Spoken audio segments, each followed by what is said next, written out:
What's going on, everybody? My name is Johann Castro for UnknownMMA.com, and welcome to this edition of Afterthoughts. And in this edition, of course, we're recapping UFC 241, headlined, of course, by Stipe Miocic and Daniel Cormier in their heavyweight rematch. A fight that went the way I expected early on. I expected Cormier to grind Stipe out, tire him out, and then eventually finish the fight late in the second, early in the third. So early on went the way I expected. As the fight progressed, of course, started to go the opposite way. Stipe Miocic got through the early storm that Cormier brought and eventually finished the fight in the fourth round. Now, I wasn't one of the people who didn't give Stipe a chance in this fight. I knew he had a legitimate shot. I mean, the guy, obviously, is one of the greatest heavyweights of all time, if not now the greatest heavyweight of all time. But it was hard for me to envision him stopping Daniel Cormier, given Cormier's history against, hard hitters and in title fights. The guy does not get finished often. I mean, the guy had never been technically finished up to this point, if you don't count the John Jones situation. So I didn't really envision Stipe getting a finish, let alone a late finish, after going through the onslaught that was Daniel Cormier's attack, his wrestling, his kickboxing, and the like. I mean, Daniel Cormier is one of the most talented fighters of all time, and Stipe Miocic was able to weather all of that, grind through, and get the finish. So absolutely 100% earned win for Stipe Miocic. Proved tonight he probably is the greatest UFC heavyweight of all time, if not the greatest MMA heavyweight of all time.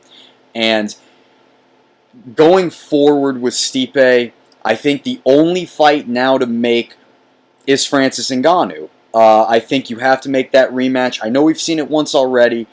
I know the fight was underwhelming when it happened, but Francis Ngannou, he's on a tear right now. Francis Ngannou's tearing through everyone. I don't know the exact time of his last three fights combined, but it's in the 3.5-minute range. He's finishing former champions. He's finishing high-level wrestlers. He's finishing everything that he's finishing everything that has given him trouble in the past. So now I think is the perfect time to make that Stipe rematch. I think that's the only fight that makes sense in the heavyweight division. It's almost as if order has been restored by Stipe winning this title, because had Daniel Cormier won and then retired, we would have had a very, very peculiar and foggy situation at heavyweight. We would have had Stipe coming off of 2 consecutive losses. We would have had, Ngannou as the obvious choice as one of the participants in the title fight, but then who is he going to fight? It would have been a lot of questions. Now with, the positive that comes out of Stipe winning, probably more than anything else, is that now there's some order in the heavyweight division. We know what we have going forward, and that is Stipe against Francis Ngannou Part 2. I think the fight is going to be a lot more entertaining this time around, seeing how Ngannou has improved leaps and bounds since that first fight.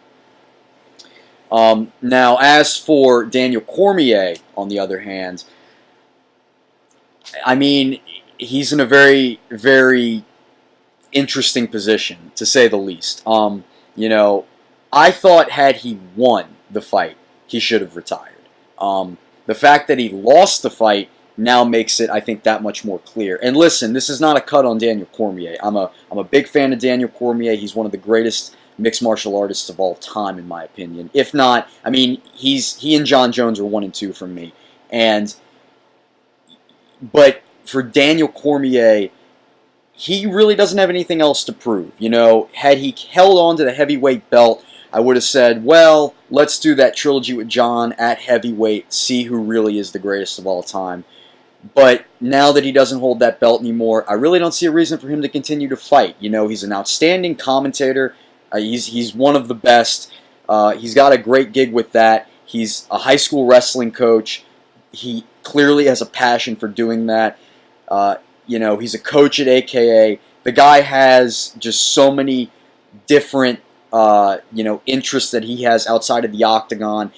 I don't see a need for him to continue to fight. This is he's in one of those positions where he's set up outside the octagon, and he doesn't need to continue. You know, if he says, well, I want to keep going, I want to get that trilogy with Stipe, there would be no issue with that, believe me. But I think Daniel Cormier would probably be wise to call it here. You know, there was a lot on the line when he was the champion, obviously. You know, the John fight, like I mentioned. You know, potentially a Brock Lesnar fight if Brock were to ever come back.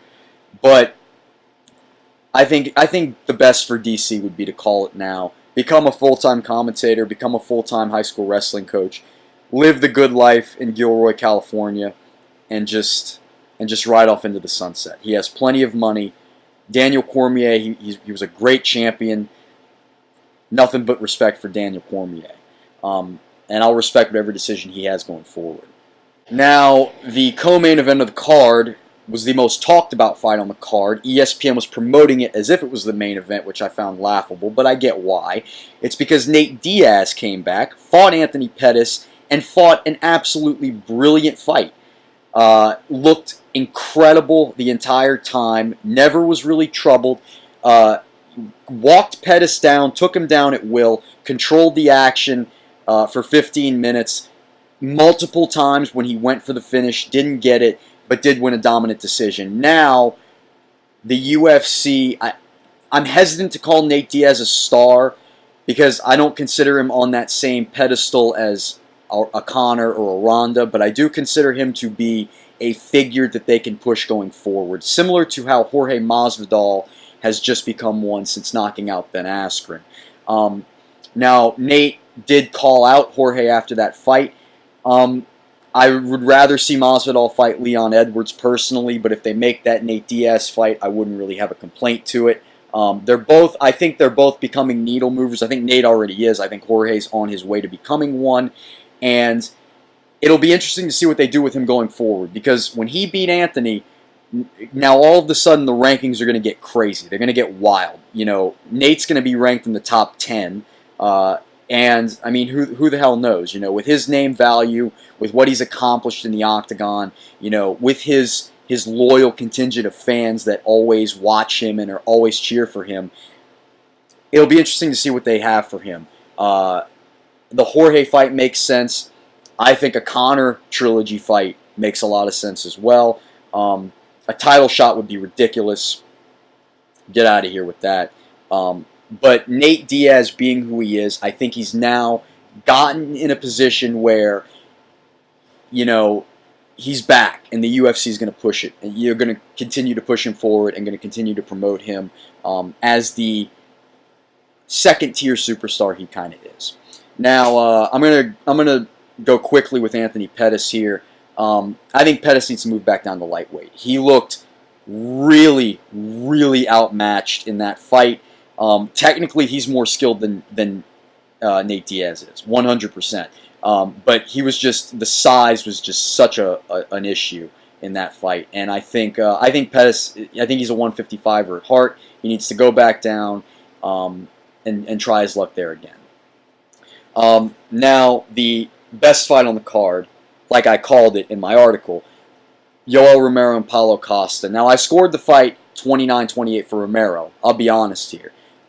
Paulo Costa ended up getting the win, of course, but it was one of those fights that was tough to judge. I'm not really going to start going crazy and say, well, it was a robbery and this and that, you know. It was just a war. It was a fantastic fight from beginning to end.